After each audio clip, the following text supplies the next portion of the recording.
military town. Still, we are having collectively in a street, according to the United Nations standard policing.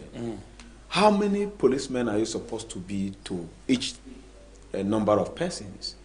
I think it's one policeman to 400. No, is it 400? At least 50 or thereabouts. It's supposed to be within. You can even Google it now for explicit analysis. But the bane of the discussion is that if you want to have a perfect policing in a street, each street in Abuja, the FCT capital for instance, is supposed to have policemen mounting it. How many housing schemes do we have on this street? And do we have a police post? The rapid response squad? That is how crime is called. But if we have ventured into this thing, then we must ensure that we meet up to the standard. A school of thought also said that most of our policemen are attached to politicians and all of that. That's why you don't have them distributed all over the place. So many, one policeman, one politician will have as much as 30, 40, just one person.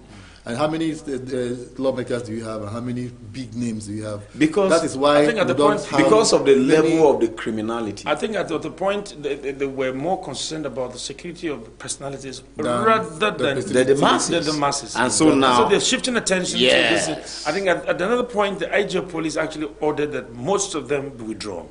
From those, but they went back and paid money, and they have because they need to be protected. All right, let's move on. The next paper will have Friday Leadership. Friday Leadership is the next newspaper on the queue, and it's going with a major headline there: New service chiefs, expectations high in Northwest, Northeast as residents send SOS. Residents are sending Save Our Soul. And the expectations are high about the new service chiefs. And then we'll have a picture story there about maybe some service chiefs, or was it exchange of... Yeah, there is Chief of Army Staff. Handing over. As Lieutenant General Buratai handing over to Major General Atahiru. Both of them are looking happy. This one said, I've done that, I'm glad. And this one said, I'm glad to come on board. So you have to get to the Friday Leadership to look closely at that picture and tell your own story. And besides that, you have COVID-19. All Nigerians must be vaccinated. All Nigerians must be vaccinated. That's the federal government. So it's not about a question of choice, where would you be vaccinated or not. So all Nigerians must be vaccinated against COVID-19. Look up that story, Friday Leadership. But it's still under choice. And we still get, it is not a must. So under the masthead here, you have a story: I won't allow religious prejudice, partisanship influence my decisions. That's the president speaking out there. No religion, no party affiliations would influence his decisions going forward. So read to find out the details. 24 travelers kidnapped in Taraba, another insecurity story. Insecurity, again, that's beside that. FG to resuscitate airstrips. SD to resuscitate airstrips. Page 17. There are so many stories on the front pages, at the back page, inside stories. So many. So pick a copy of Friday Leadership to get details of these stories. All right, so which one?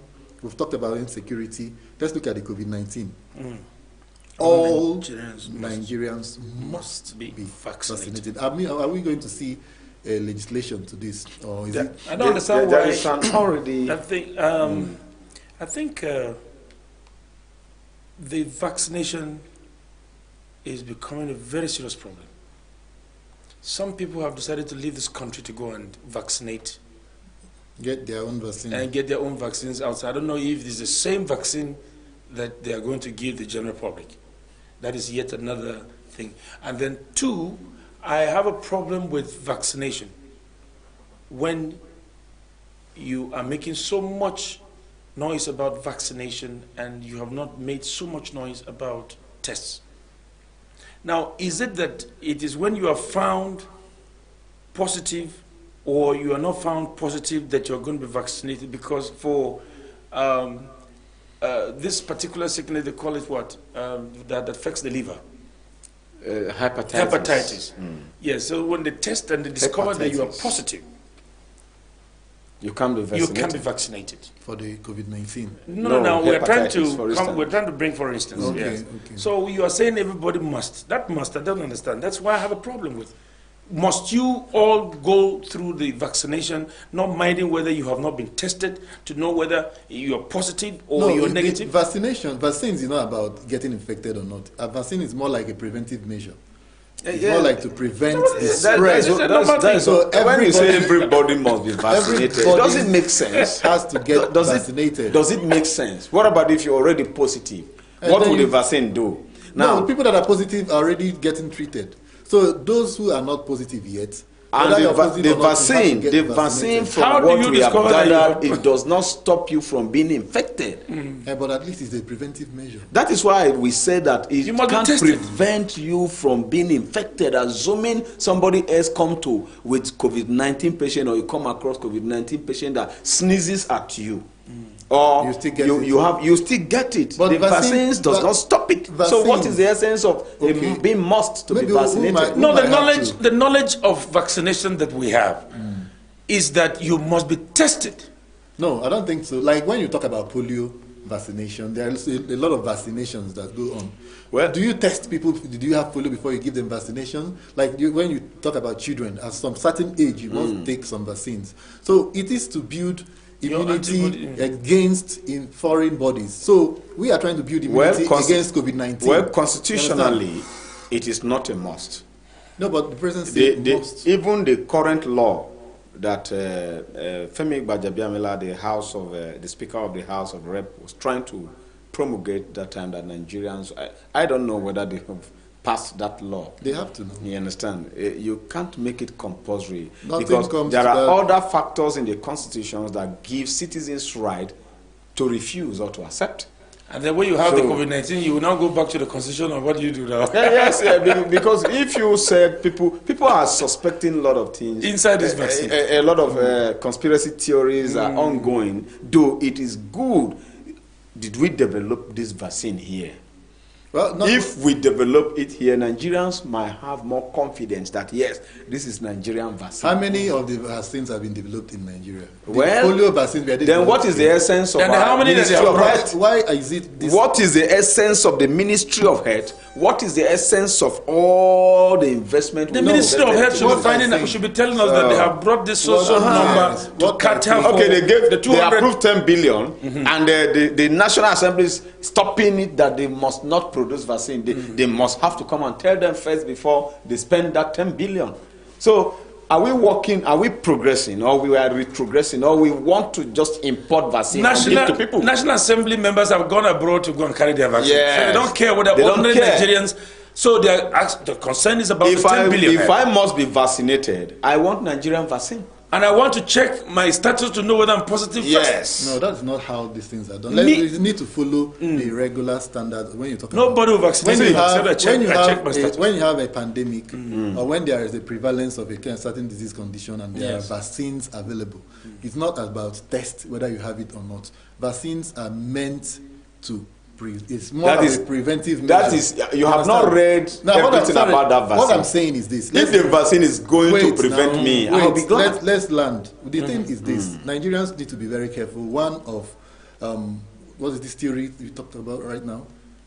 I say conspiracy theory. Because it is a lot of it clouding so many judgments, so many things about these vaccines, about the COVID-19. Some people say it's here, some people say it's not here. So many, they want to kill off all the black people and all of that. Vaccine is coming to kill us, it's coming to save us. All these things, in the midst of these things, Mr. Charles, aspect of this thing might be lost. So let's take it one step at a time. Mr. Charles. We have not really been in the business of producing vaccines, and we've been taking vaccines before. So because of so much conspiracy theories now, everybody's now asking questions. So let's wait for these vaccines to come. This COVID-19 itself brought the conspiracy theory so widely unimagined. Even before COVID, there has been conspiracy theories. about a whole lot.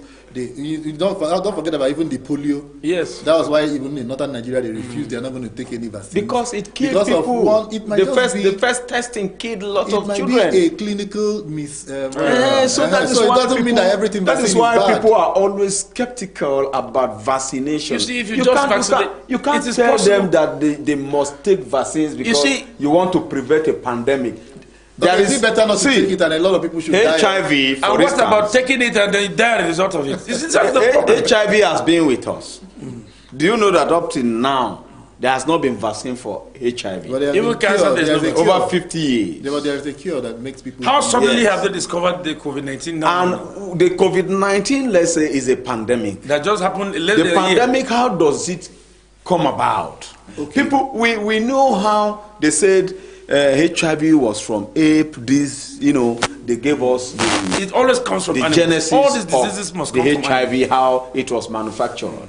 No, it wasn't manufactured. It came from apes and transmitted to blah blah blah. Even the same COVID-19. It's coming from animals. The ape just came to human being and transferred come to the ape? Or how did the ape come to us? No, they dwell within people now. They dwell among monkeys. You have monkeys. You have all of we thank God and we interact. that this pandemic, nobody knows how it came, isn't it? U.S. former president said it's Chinese virus. China said it is U.S. handwork. So many conspiracy like this challenging themselves. But World Health even declared it pandemic without knowing how it came about. World Health. No, it's not about not knowing how it came about. It's the effect that made it a pandemic. The way it was spreading. And spreading, and then there is a solution for us. Every nation should try and get their own solution. And those who cannot. The vaccine that will happen for you in US might not happen for me, will not be effective in my skin here, or in my blood, or in my DNA. Don't forget that the black man has a dominant DNA. But Nigerians are going to take the vaccine in abroad. Different from the blood of a white man. I said Nigerians are going to take the vaccine abroad. I don't know which one is the one they're bringing here. People like Atiku, we saw them. Just went and did it. The wife of Anambra State Governor. Let's take it from that point. If a white man can give an Atiku in US. No, an Arab man. No, whatever. No, it's in Saudi Arabia. There are some other politicians. Is it Saudi Arabia? Dubai. Wherever. But if they can give it to a black man in their soil. Yes. So what is the difference from Atiku and being in Saudi Arabia and being in Nigeria? And he has not died. So that means if they can take it there, they can also bring it here. So why should we be skeptical about all of that? Well, I'm skeptical, but I must see how they have given to other people before. I prefer Nigerian. We have blacks. Don't forget that we have blacks in America. No, they are there. So don't they give them the same vaccines? They are so there if they now. bring it here, so what does it mean? Because it flew across. Let Nigerians go and line up and take it. If you didn't kill them, I will go and try to line up and take it. Up next, we'll have this day. We should produce our own here. This day newspaper is next, and this day is printing. Buhari mobilizes international support against COVID-19 terrorism. That's the major headline in front of this day newspaper. So please go and get the This Day newspaper today. Find out what it's doing about the international support against COVID-19. Perhaps talking about the vaccination. And then terrorism. What are the plans? How is the international community going to help? So find out details on that. So let's move on to the Tribune. It carries a rider. I say warns Nigerians against promoting ethno-religious prejudices. This is what we are talking about, because he's a white man or a black man, all of that. So now let's not say, maybe when he comes now, say I'm going to give to Muslims first, or give to Christians or stuff. Let's leave all this time. And look at it. On top of this day, National Assembly considering restructuring. Senators Soyinka. Restructuring Nigeria. Yes, okay. National Assembly. Consider restructuring. Yes. It's even ongoing. It's even ongoing. They shouldn't consider, they should go ahead and restructure. Or do the right thing. It's not today we started talking about. There has been documents. Talking about restructuring. It's not today. There has been a lot of documents. Even APC came to power with the restructuring. They set up a committee on restructuring. I think with the Erufai. Yes, they have papers that have been raised. So why are they considering national conferences? What are they not implementing? The thing is, but it's good that National Assembly are taking off. Yes, let's move to the Tribune, Nigeria Tribune newspaper, and it has on the front page. Transparency International Verdict. What is it? Nigeria ranks second most corrupt West African country. Oh my God. Oh my God. That's not very good. Page 4 has the details. Page 4 has the details, and there's a writer there. We are vindicated. PDP. Oh my God. How? Well, find out why PDP thinks they are vindicated, and then report not accurate.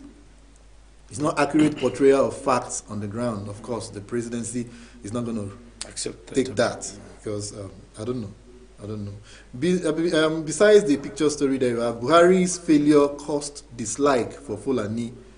Page 2 has the details, and that's coming from Sule Lamido. 65-year-old hunter kills wife, son, self, sets house ablaze in Anambra. Well, are we having a case of dementia or depression or whatever? Find the details on page 29.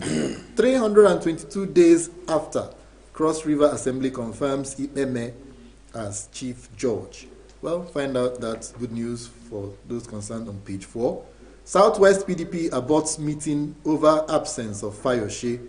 Others has a little bit of politics there. And then directly below, okay, let's go above the masthead. You have police, please donate 160 million to families of personnel killed during NSAS protest. Page 8. To the rider, hoodlums attack police station in Ibadan. Go to the Nigerian Tribune to get details of that.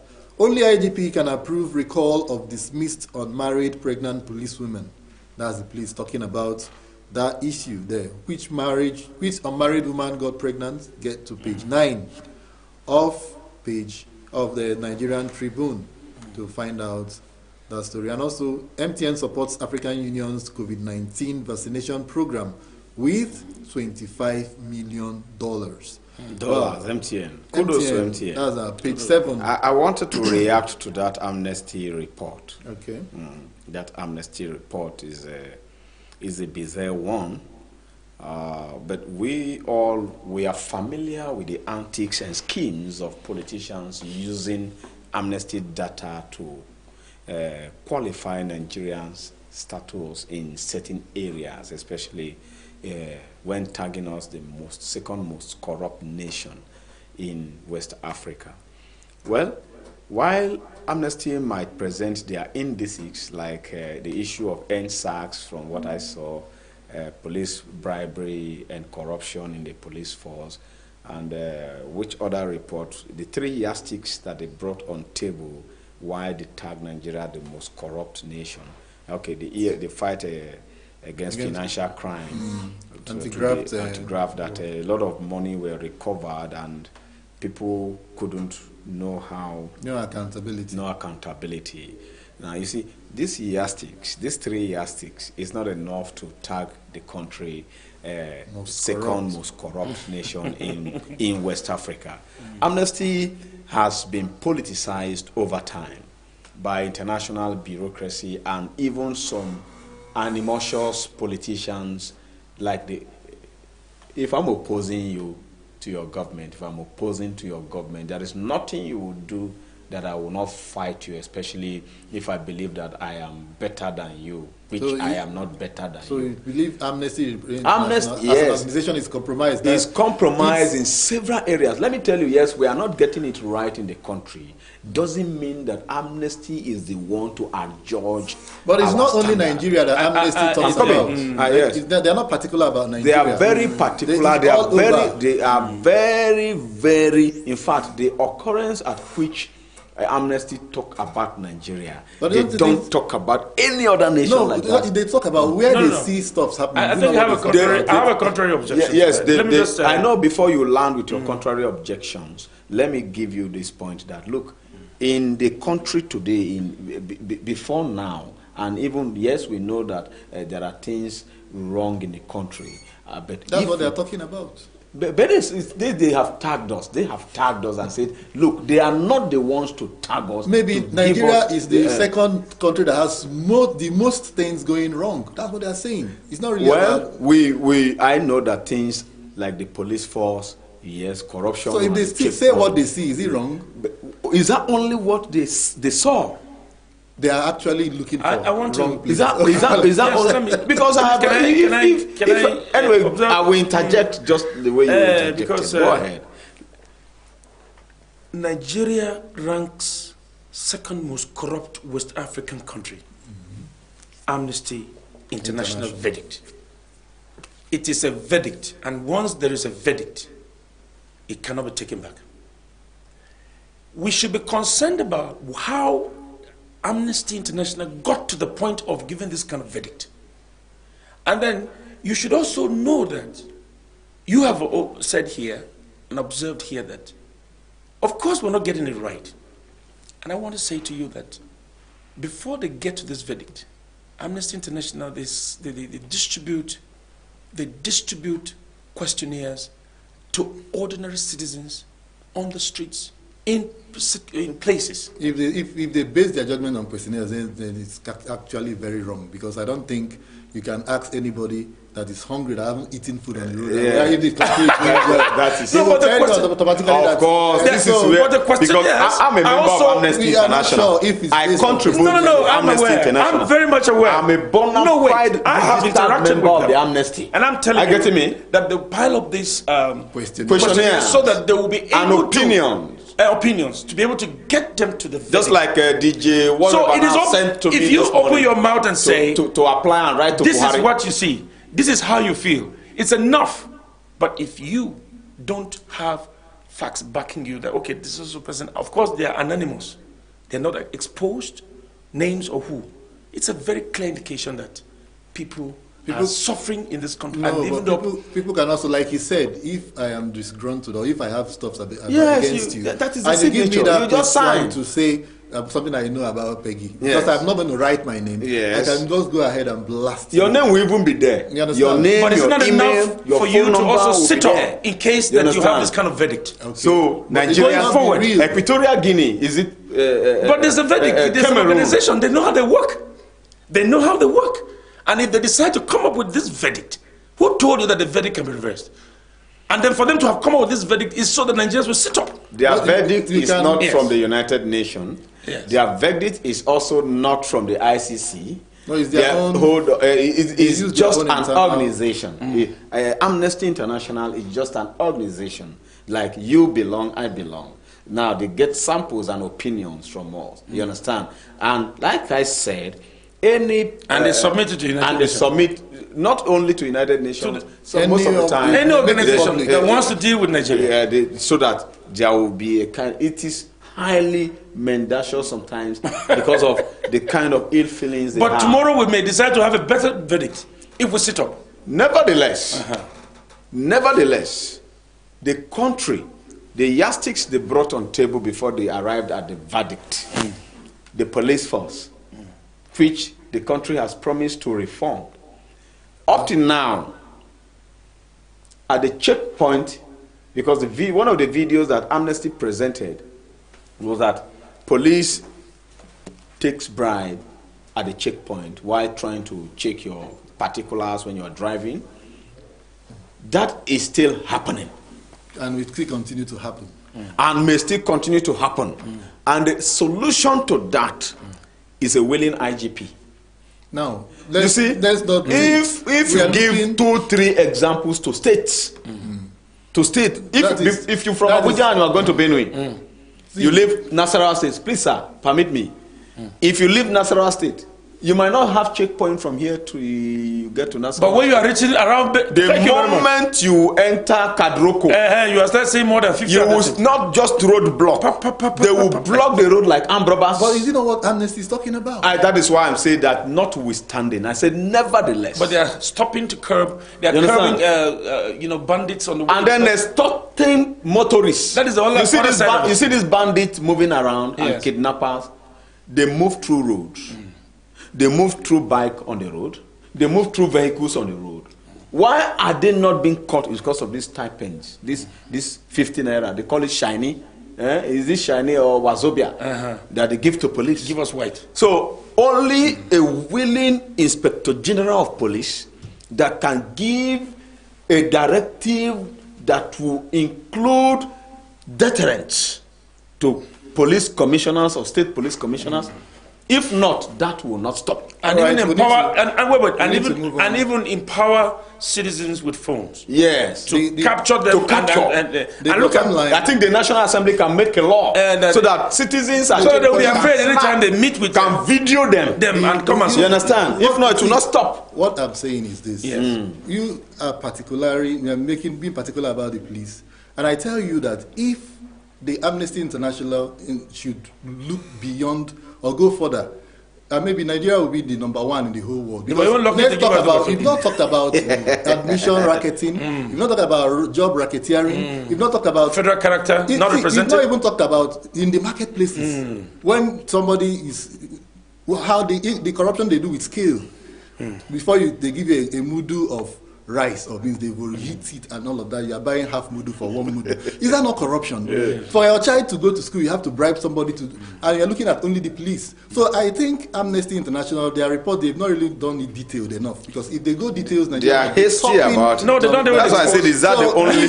Are these the only yardstick they use in arriving at their judgment? Rather than condemning Amnesty International. No, I say they are politicized, because if you want genuine verdict, you give these indices accurately. There are more. The ones they are even presenting is awkward to me. You have not. They cannot even tell you what they cannot get it 100%. But the ones they've done enough shows that there is corruption. You can't give. You can't rank a nation that is second most corrupt based on these 3 years. But we have corruption, don't we? That's the basic thing. I don't know why people always want to crucify Amnesty. There is no country in this world, especially have corruption. Even the United States of America. But we are talking about levels. And even in the South African, in the West African nations, Nigeria is not even #1. Not even number two. Not even which one is even #1? They have to find out. We have to find out. No. One more thing just before you go. There is a rider to that. No. On top of the masthead. Yeah, the masthead. You have only IGP can approve, recall, or dismiss unmarried pregnant police woman. Yeah, it's in their constitution. If you are not married, you can't get pregnant. So which means they are busy getting pregnant. It's a conduct, maybe moral conduct. Of course, they need to have morals apart from whatever they are doing. How can you explain an unmarried woman getting pregnant? Even in the family lines, it's frowned upon. Religious is frowned upon. So I don't think it's an issue. The police, I don't know what basis will the IGP have to recall her back. She has broken the law and she's kicked out. So I don't think it is going to have to make headlines. And if the IGP has to call her back, he has to give reasons why. Okay, that means unmarried police. Is that the international standard? Even if it's not international standard. Are there no single parents abroad? Your laws must not be international standard. It has to be what you mean once you are a member nation of the United Nations, your law must be international standard. You have to find out now. No, but they don't encourage. It means that if you have to get. Do you know that before you get married in the police, as a woman, you have to take permission to go and get married. So they know that you have now married, and then if your stomach starts coming out, nobody will look at you. But an unmarried, and from what I read, she just recently got admitted into the police force. She's not even up to a year or thereabout, and she's pregnant. Who is the one that pregnated her? Is another problem. Let's go to the Daily Trust. Let's go to the Daily Trust. Because the officers are. The Daily Trust has the major story there. Gunmen kill 10 in Katsina, abduct 81 in Niger, Taraba. Talking about insecurity and unrest. And go to the details. Get the details in a Daily Trust newspaper. And then we have a rider there. Dozens injured, cows rustled in Shema village. Kidnappers of Takum youths ask for ransom. Blah blah blah. A lot about insecurity. And on top of that, you have more Chibok girls escape. Wow. Chibok. More Chibok girls escape. Are they still girls after all these years? Chibok girls escape. Maybe Leah has escaped. That's a very interesting story. You have to get to the Daily Trust to find out who are these escapees, what stories are they telling, how did they escape. I'm going to make an interesting read. So get to the Daily Trust newspaper and find out what happens. South Africa's military ends hijab ban for Muslims. South Africa's military ends hijab ban for Muslims. So it could be ended there, but countries like All right. Then below the picture story, you have Buhari cautions against ethno-religious practices. You see the same riders in one of these newspapers. The same riders. We still have insecurity. You have now these Chibok girls. I think that's the main story that catches. Yes. Chibok girls escaping. How many years now since they were abducted? And then we've seen some of the reports have some have even married and all of that. We saw when the ones that were brought back, some came back with children and all of that. So these ones that escaped right now, what conditions are they? Are they mothers? Are they still girls? I mean, it's going to be really interesting. Yeah, the bandits will not allow them to go free. They were very lovely and beautiful. What led to their escape now? So that's what one should find out. Is it like there was a leeway for them to escape or thereabout? They got tired in the place, and God just allowed safety for them. All right, let's get to this day. This day newspaper. This day has Mieti Allah agrees. No, I think this is not the paper. Let's. I think we are through with the paper. And we still have the sports. Yes, Sporting Sun. Sporting Sun is the next paper we'll have to look at this morning before we wrap up. About so that sports lovers will have something to look forward to. This is a weekend, and weekends are meant for sports. All the leagues, Premier Leagues, whatever leagues, and Nigerian leagues as well. They've not been getting much attention. But we have here Ronaldo faces police investigation. That's one of the boldest story. They say romantic getaway. Okay, so footballers do stuff too. We have this one: Tottenham 1, Liverpool 3. Yeah, Klopp humbles Mourinho. Yeah. Then Messi joined PSG. Messi joined PSG. Then I have another story there. COVID-19 may scuttle Fury Joshua clash in UK. How is COVID-19 going to get in the way? Find out in a Sporting Stone. Rogers hopeful for Ndidi.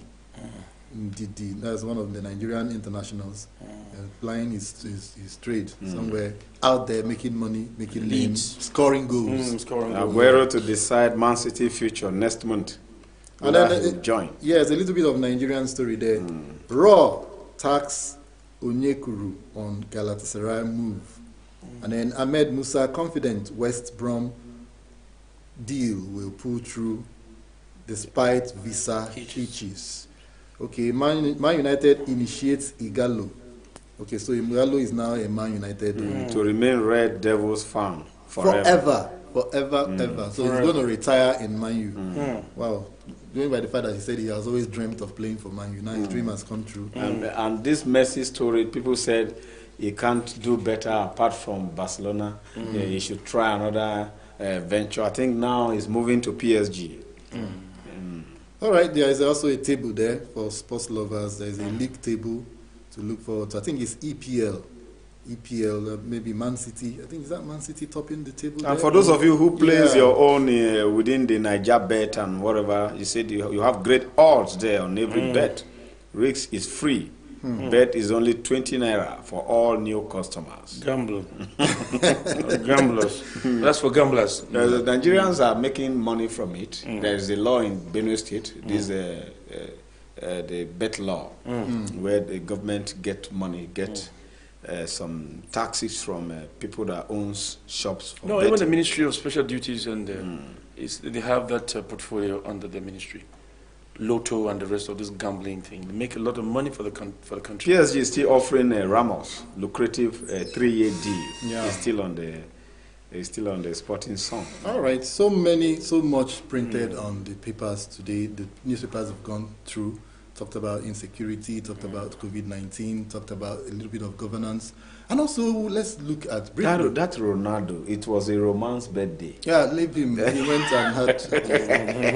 let him take care of it. A romantic getaway. Take care Ronaldo will face police investigation for breaking COVID-19 rules. Yes. Yeah, I mean, he will find his way out of it. Find himself out of it. But the Nigerian National Assembly is still on a recess. It's still on a recess based on the political happenings in APC. They're trying to put their membership registration in order and all of that. And a lot of people came out kicking yesterday that should that be? Why should a party, because of a party affair, Nigeria is put on a standstill in terms of legislation. I mean, so many things that is happening that we would have been expecting the lawmakers to weigh in on, but they have gone to talk about party. And I heard it's about people building structures across their states. Mr. Dan, you might have to tell us one or two things about this. People building structures so that they are relevant against the next, Should that be? Is it an ideal? It is even now that, although is an understanding at the level of the National Assembly, the window gives them the room to go for party registration. Because the National Assembly does not just operate in a vacuum or timeless situation. They have time for recession, they have time for excursion, they also have time for, oversight. You understand? So all those things form the calendar of the legislative business. In legislative business, if you don't know, you may just come and be criticizing, but at that, they could call chairman of various committees can meet. That is what we are talking about. The now, principal of officials can also meet and decide under emergency and still promulgate certain things, approve certain things. It can happen, and I think that is already happening. What I'm saying is, my point is... The party issue that you talked about, it is important that because without a political party in the first place, none of them will be there. But what I'm saying is, I'm not making it, I'm looking at Nigeria as it is. Now, if you flip through the pages, you see a lot of things happening, a lot of people, and I mean, there's a lot going on. Is it not enough for a Nigeria-centric house or thereabouts to even come back from recess to pay attention to some of this? Rather, I think they did that. No, they answered Soyinka this morning. No, they were doing this is a PIB. It's just a committee hearing. We're talking about legislative, as in their sittings. And I told you that there is calendar. Even it wasn't in the calendar. The calendar said they were supposed to resume by this January. Yeah. 28th, 27th. I think there's a reason for that. And they extended it specifically because of this registration. I think the reason is this. Just like he's trying to talk about the calendar. You see, sometimes we can be behind schedule in the calendar, or we can be a little more, So the calendar is the major reason for why this. But this is not part of the calendar. That's I explain to you why. In March, there's going to be world congresses, and the world congresses, you must be a bona fide member, registered to participate. And that is ahead. Enough. And then the national... Wait. This is a party. You are giving us a party calendar. Yes. What about if ABGA should come up with their own party stuff and say, at the day they are supposed to come back, now that's when they are going for their own registration. So now they shut down the National Assembly for the ABGA member to go. And then when ABGA is finishing, PDP is bringing up... That is the consequences of leading National party. Assembly is not shut down. It's not shut down. But we are not seeing that they are not sitting. Even before APC that they are is a national sitting, party, and so that's the consequences of having... Even when it was results, even it was them PDP. sit is their duty. We elected them to sit and decide. When PDP were empowered, they did the same. Must people keep harping on whatever all the bad things PDP did, so APC must do it.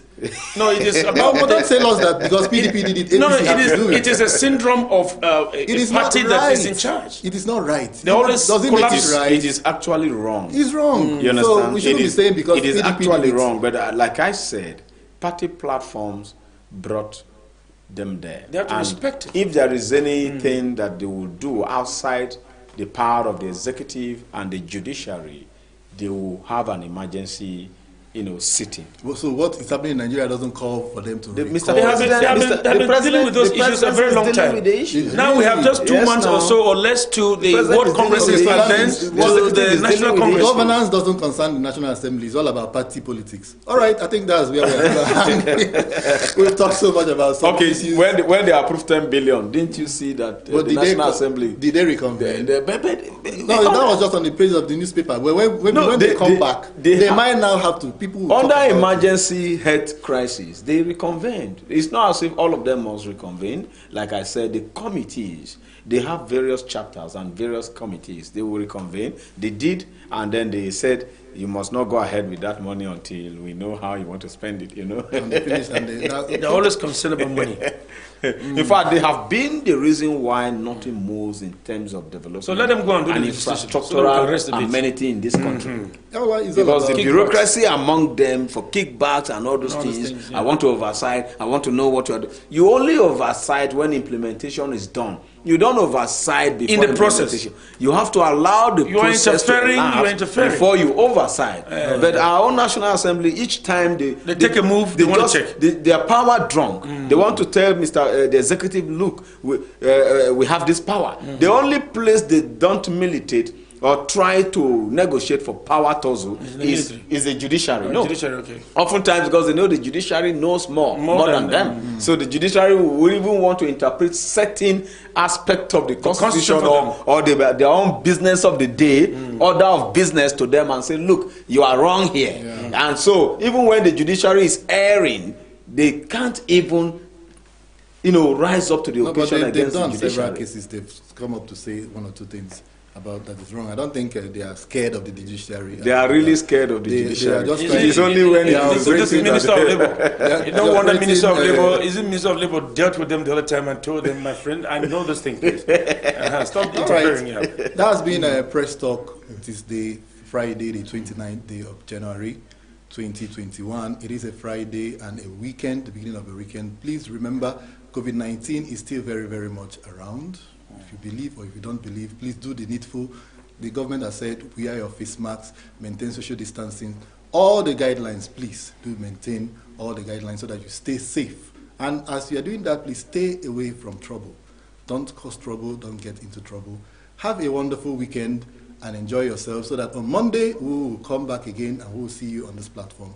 I've been Charles Ibe and Daniel Atai has been with me and also Peg Shanley. All right, thank you very much. Let's do this again next week, Monday. Hopefully, that should be the first day of February. We are doing it again tomorrow. Tomorrow is the Saturday. So we will see you on Monday. Have a lovely day. Have a lovely weekend. Thank you. Bye. Thank you very much.